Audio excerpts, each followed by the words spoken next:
沉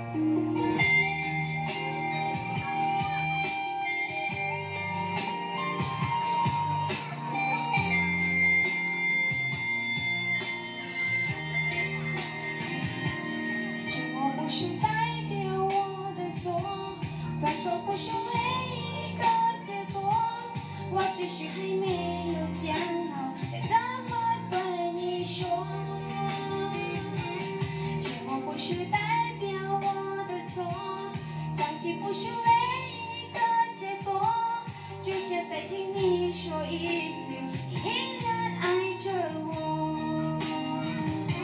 既然你并没有犯错，为什么还要勾着我？